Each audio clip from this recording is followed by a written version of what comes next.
Welcome back, guys. And today I'm going to be ranking every single UFC pay-per-view of 2025 from worst to best. And I'm not going to waste any time, so let's get straight into it.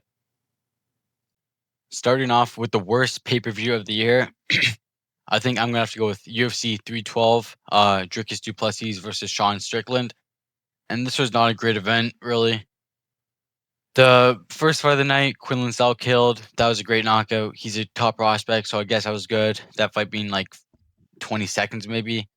But other than that, like the best fight on this card was Rongju versus Cody Steele, which was on the early prelims, and it didn't have much names like Alexandre Topuria, I guess, but that was his first fight in like 2 years, I think. And then the main card we had Jack Jenkins versus Gabriel Santos, which is a decent fight, but I don't think it should be on main card. And then Jake Matthews versus Prado, which is not the best either. And then we had Jimmy Crute and Rodolfo Bellato, which ends in a draw. And then Taliesin Teixeira and Justin Tafa as the the fight before the co-main event. I'm not sure how that got up there at all. But Zhang Wei Li and Tatiana Suarez, not a bad fight. That's pretty good. And then the main card wasn't too bad. Dricus for Sean Strickland. There's just nothing really crazy, honestly, happened on this card. And there wasn't like a ton of high level names or high level fighters, honestly. It had a lot of prospects, I guess, for the future, but this was not the greatest. There's like only 3 finishes on this whole card, that being Taliesin Teixeira knocking out Justin Tafa, Gabriel Santos submitting Jack Jenkins, and the first fight of the night, Quillan Salkill knocking out Anshul Jubilee. And yeah, like only 3 finishes. The main card was being weak. Not when the main card was weak, and just honestly some mediocre fights like Kong Wang, Bruno Brazil, Mikalev versus Kevin Jousset, and Jimmy Crute versus Bellato. Like the first round was good, but after that they just both gassed out. So that's why I think this was the worst pay-per-view of the year. So in 13th place, it goes to UFC 312 Du Plessis versus Sean Strickland. And let's move on. For the second worst pay-per-view of the year, I think it has to go to UFC 321, Tom Aspinall versus Cyril Gane. Starting off the main event, that was an eye poke in the first round, and that fight was actually it was good while it lasted until the eye poke, and then it gets a no contest, which kind of ruined the night. That was a huge fight everyone was looking forward to, and this cut it wasn't bad. The fights it kept the fights were like feeling long. There's like so much decisions. I'm pretty sure. Let me see here. Yeah, like the whole main card it was pretty much decisions except Azamat Mirzakhanov knocked out Rakic. Quillan Salkill got a nasty head kick over Hack Pressed. And then Walter Walker gained a heel hook. Those were the only 3 finishes on the card. But some of the fights were not bad. Like Nathaniel Wood versus Jose Delgado was not a bad fight. Ludovic Klein versus Rebecca was not a bad fight. Umar versus Batista honestly was pretty entertaining, but there were some fights I could definitely fall asleep to, like Volkov versus Almeida. That one was boring. Not much happened like at all. The Ikram Alascaro fight was okay. Definitely could have been better. And the Hamdi Abdelawad versus Chris Barnett was just boring. And Hamdi actually got cut after that. That guy is not good. I don't want to see him in the UFC ever again. Yeah, there are some positives to this card, like 2 title fights, um, big contender fights between Volkov and Almeida, and Umar and Batista, and Azamat moving up the rankings, and Quillan Salkill gained almost like a wicked knockout head kick, just almost killed Hack Press, I'm pretty sure. But I mean, other than that, and Walter Walker obviously gained his 4th heel hook in a row. But other than that, this card was not the most enjoyable. Like, it had a lot of hype until the main event, honestly. That definitely was like the cherry on top just to make it even worse than it could be.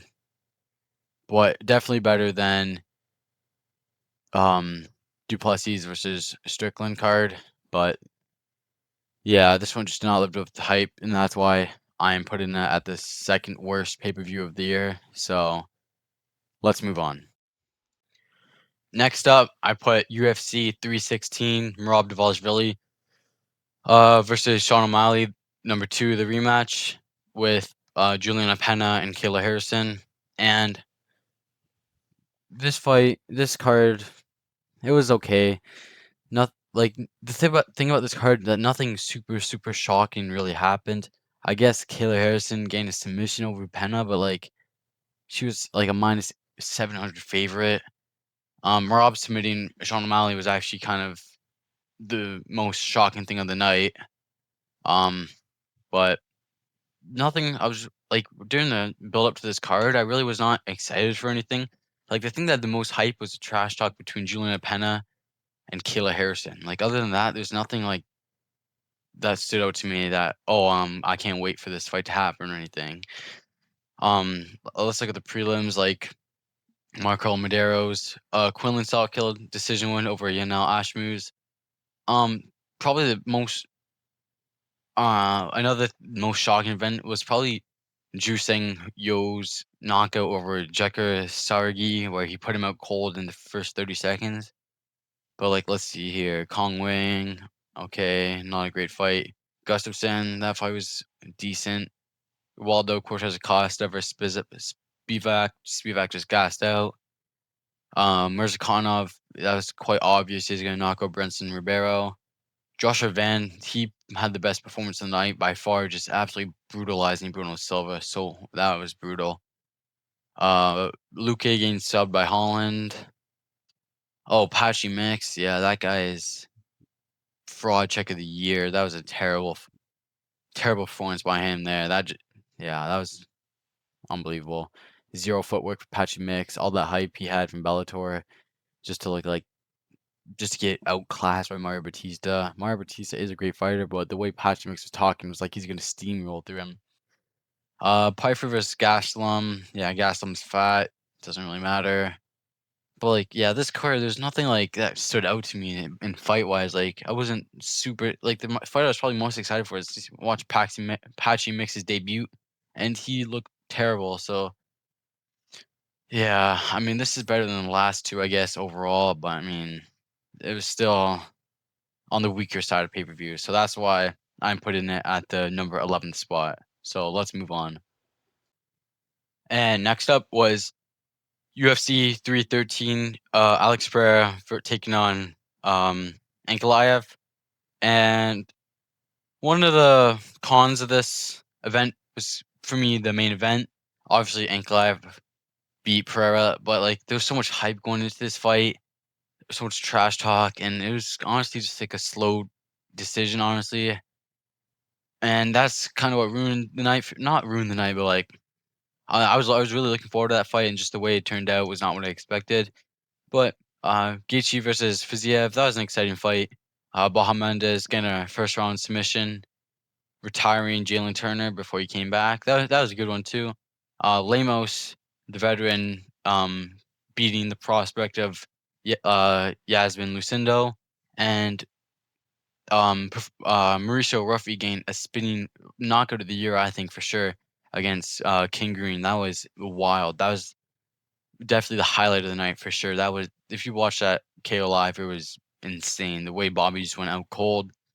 Joshua Van winning against Ray Seria, where pretty much Ray could not get the takedown and just does not have any striking. There's Bruno Ferreira getting a finish over Armin Petrosyan, and Carlos Leal destroying Alex Morono. And there's a controversial win for Myron Santos against Francis Marshall, where a lot of people thought Francis Marshall won that. And Ozzy Diaz being Dane Santos first fight of the night. Not much people really paid attention to that, but this is much better than all the other cards that I just talked about. The main card was pretty exciting. Obviously, the main event did disappoint a little bit, but some of the stuff and highlights make up for it. Like Ruffy's wheel kick was crazy. There's not much really to say about this fight night, honestly. It was just, I think, and better overall experience watching it than the other ones. So for the number 10 spot, I put UFC 313 Prayer versus Ankalaev. So let's move on. And at the number 9 spot, I put UFC 318 Max Holloway versus Poirier trilogy. Obviously, Poirier's retirement. And this is where the pay-per-view started to get a little bit better than the other ones. This one had a ton of finishes. Like, let's look. Like, the first one, two, three, four, five, six. The first six of the fights of the night were all finishes, and five of them being in the first round. And that was amazing to watch as well. There's a prospect, Islam Dulatov, again, the first round knockout against Adam Fujit. That Dulatov guy is going to be a problem. Obviously, Atiba Gautier destroying Valentin.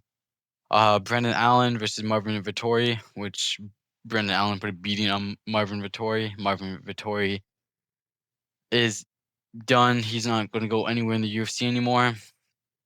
Um, we had Michael Johnson with a huge upset over Zal Huber, which was kind of impressive. The gritty veteran taking on the prospect. Um, we had Pitbulls. I think that was his second fight in the UFC. I'm pretty sure. Let me take a look here. Yeah, that was Pitbull's first win in the UFC with losing his debut against Yair Rodriguez. And then there's a crazy back and forth fight between D-Rod and Kevin Holland where Daniel Rodriguez actually pulled off the upset as like a plus 400 underdog. And we had Paulo Costa pulling off the upset against Roman Kopylov, where Paulo Costa just put a beating on him. Like those body kicks he was throwing were nasty. And obviously Holloway, Dustin Poirier, crazy back and forth fight with Holloway taking the win. Um, just downsides for me, obviously Poirier's retirement, and it was just the fact that there's no actual like weight class title on the line rather than just the BMF.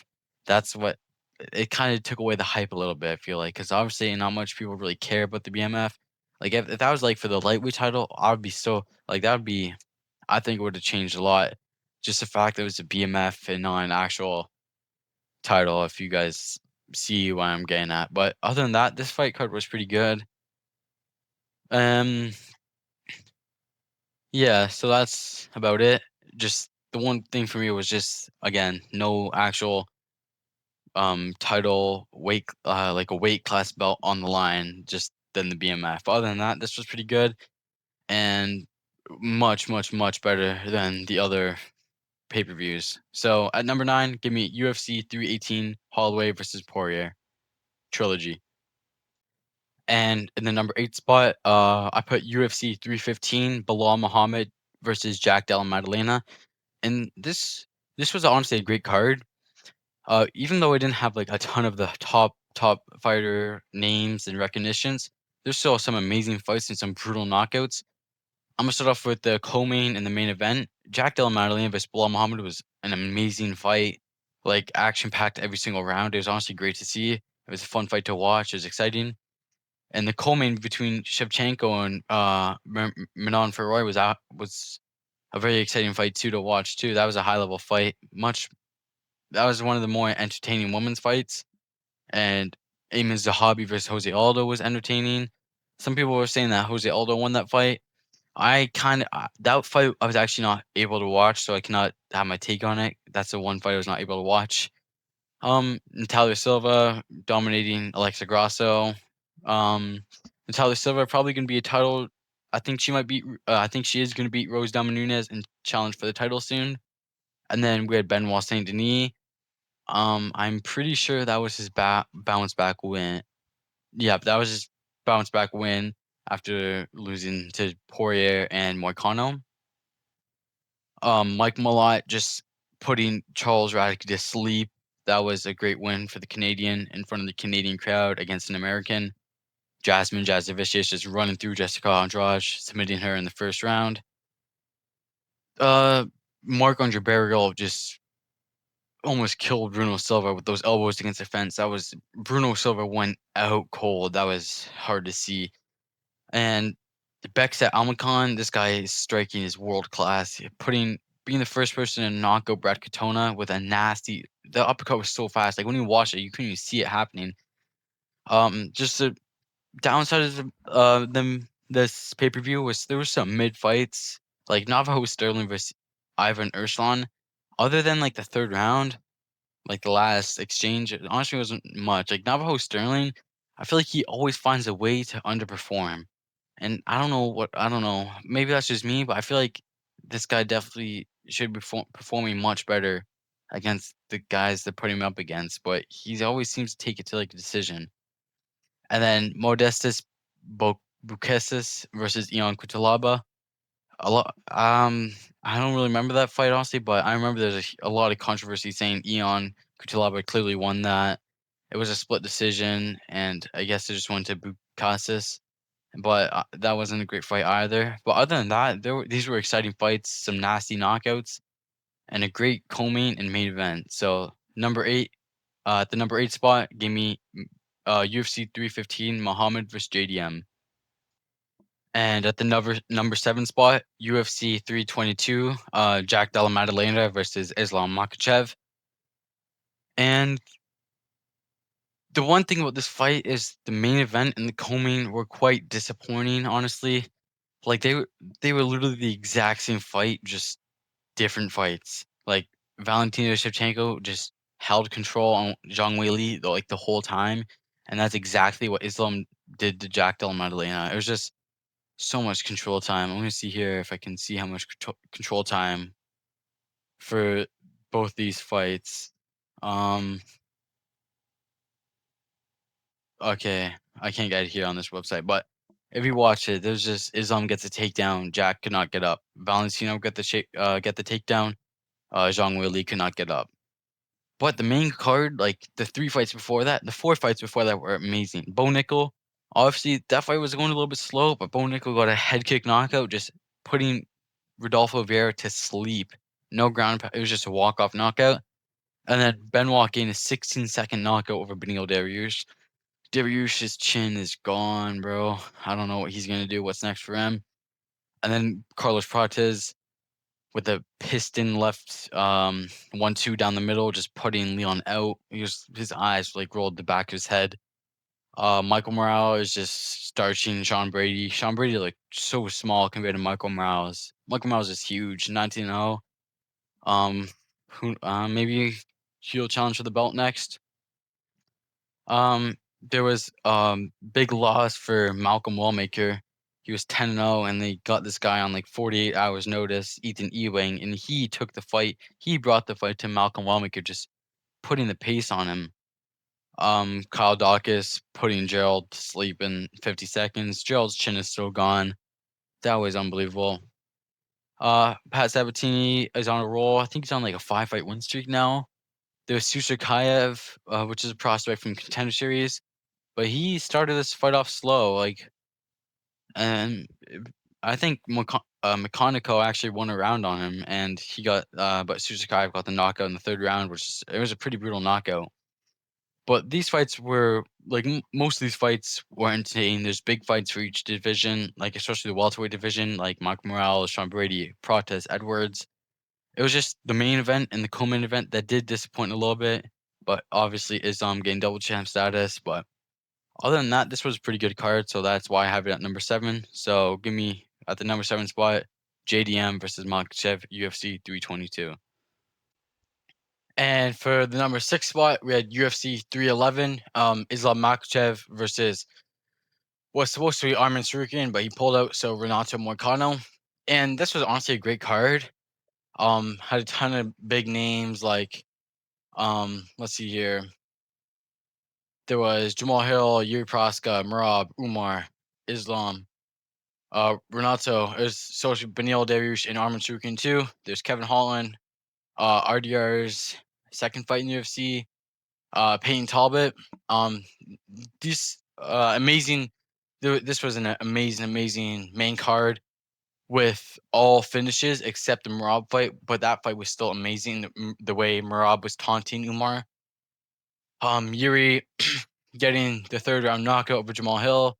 Almeida knocking out Sergey Spivak. RDR submitting Kevin Holland. Islam 1st round submission, obviously. RDR submitting Kevin Holland.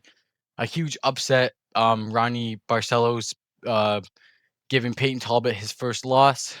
Um, there's Bogdan Gustaf, Grant Dawson. Like there were a ton of amazing fights on this card, honestly, and a couple of upsets like Muin Gafarov, which is like plus 400, defeating Rinya Nakamura. And there was a ton of hype on this card with Islam, and there was supposed to be Armin. Murad versus Umar was really hyped up. Yuri versus Mahil. Like these fights were great. Just the one thing to make this card like the best it could have been was Islam versus Armin with Renato and our Benil Dariush fight. But other than that, this was honestly a solid card from start to finish. Entertaining fights, and yeah, so there's not much bad to say about this card really. But yeah, so that's why I have it number 6 spots, just because the short notice replacement. But other than that, it was a great card. That's why I have it at the number 6 spot. UFC 311 Makachev versus Morcano. And now entering the top 5 pay-per-views of the year. This is where it gets a little more difficult to rank. Like the top 3 is where it's really hard.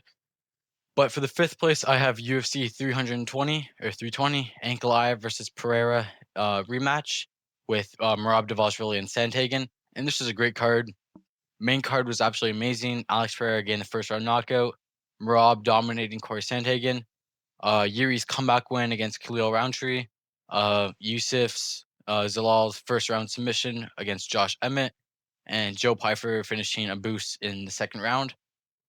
And a bunch of great prelims too. We got to see Atiba Gatia get another round 1 knockout.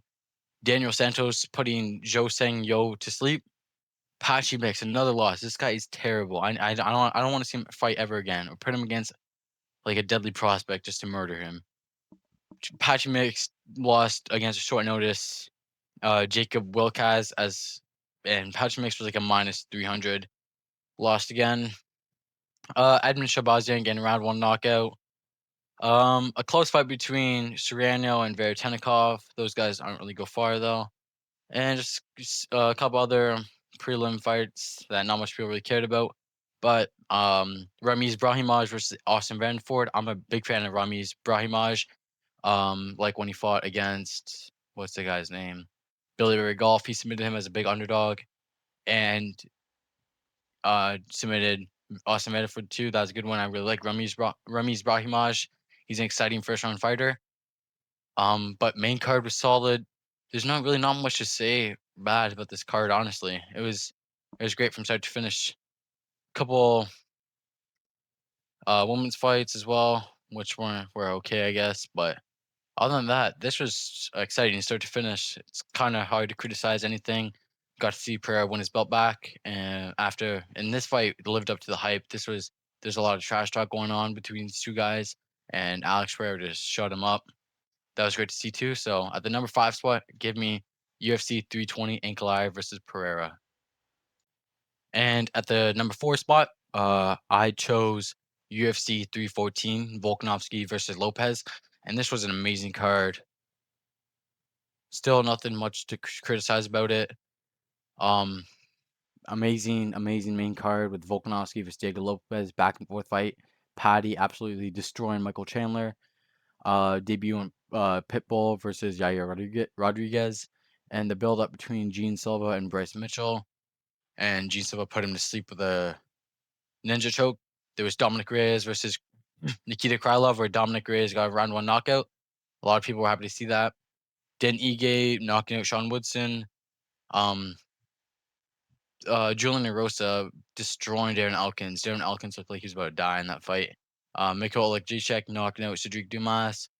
Marco Tulio destroying Trishan Gore. Like there's a ton of amazing fights on this card. The main card was super entertaining. Co-main and main event just absolutely delivered.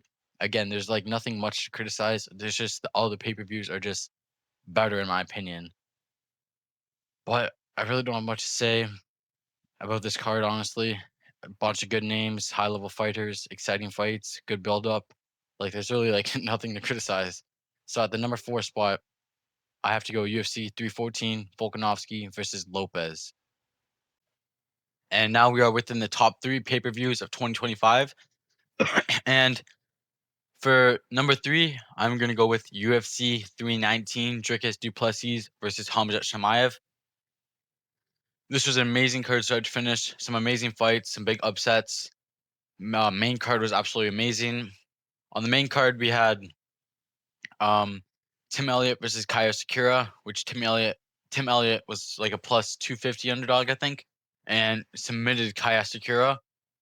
Tim Elliott has such a weird fighting style; it must be so hard to fight him, and it clearly worked against Kaya Sakura. And then we had Michael Page versus Jared Cannonier, which is a great fight too. Um, what was I gonna say? Yeah, that was an exciting matchup. MVP every time he fights, his style is must be so hard to fight. The way he just bounces in and out is insane. And then we had Carlos Prates and Jeff Neal, with Carlos Prates getting a last second spinning elbow knockout. In the fight right after that, Leon Murphy gets an absolutely amazing spinning elbow knockout over the debutant Aaron Pico. The back-to-back spinning elbows is insane. It was amazing to watch. And then the only thing a little letdown was the main event. The main event, Hamzat just kind of demolished Dricus Du Plessis. He'd get the takedown. He'd get into like crucifix and just hold Dricus there. Dricus cannot really do much at all. The whole fight, it was just pure domination by Hamzat Chimaev. But I mean, even some prelim fights were good. We had Joseph Morales getting a big upset win.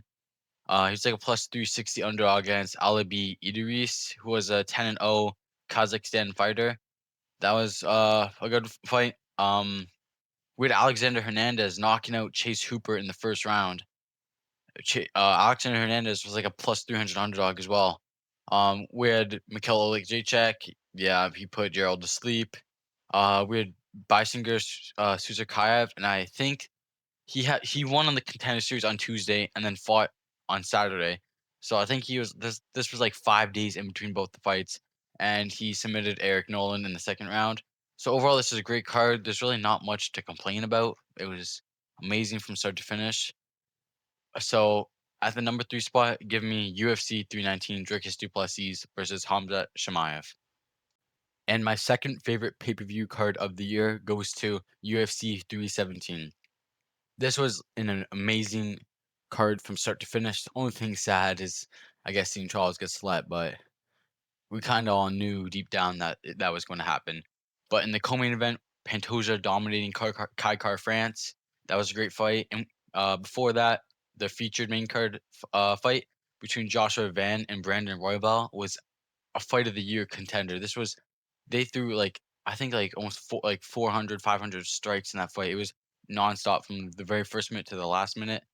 We had a little bit of a slow fight between Benil Dariush versus Ronaldo Moicano, but it wasn't like you could sleep there. Like it was a good fight. And then we had a bounce back win for Peyton Talbot against Felipe Lima. Felipe Lima is a good prospect too. Gregor Rodriguez pretty much killed Jack Hermanson. We had Jose Delgado putting Hyder Emil to sleep in the first 25 seconds. We had a Terrence McKinney fight winning in 55 seconds. Like this was a great card, honestly, from start to finish. There's no fight where it was like super slow or boring or anything. Like these were all great fights. So there's really not much to complain about at all. And that is why it is at the number 2 spot. So the second best pay-per-view of the year is UFC 317 Topuria versus Oliveira. And the greatest pay-per-view card of this year is UFC 323. This was just an amazing card from start to finish. There was the only down thing, the worst fight of this card was Bruno Ferreira versus Marvin Vettori. Other than that, this was peak. Um, we had a great main event. Peter Yan solving the Merab Dvalishvili's puzzle and just absolutely destroying him. It was insane. Joshua, and the second thing, obviously, the co-main event ending in 26 seconds due to injury. If that fight played out, like maybe a couple rounds, this could be easily one of the best cards of all time. We had Tatsuro Taira being the first person to finish Brandon Moreno. We had Peyton Talbot retiring Henry in dominant fashion, taking him down. We had a draw between Jan Blachowicz and Bogdan Guskov. We had Grant Dawson getting slept in the first round. It can't get better. We had a Terrence McKinney fight, which obviously did not leave the first few minutes. I mean, uh, this craziest moment of the year, Ivo Baranowski versus Ivo Aslan. There's like 4 knockdowns in a minute and a half before someone actually got put out to sleep. I mean, this was just a great card start to finish, and every fight was exciting. Every fight pretty much did live up to the hype. It was like all the fights were entertaining. Other than again the Bruno Ferrer versus Marvin Vettori, but it's a Vettori fight. You don't really expect much from that. But other than that, this was an amazing card, and that is why it is my favorite pay-per-view card of this year. UFC 323, Rob Dvalishvili versus Peter Yan, the rematch.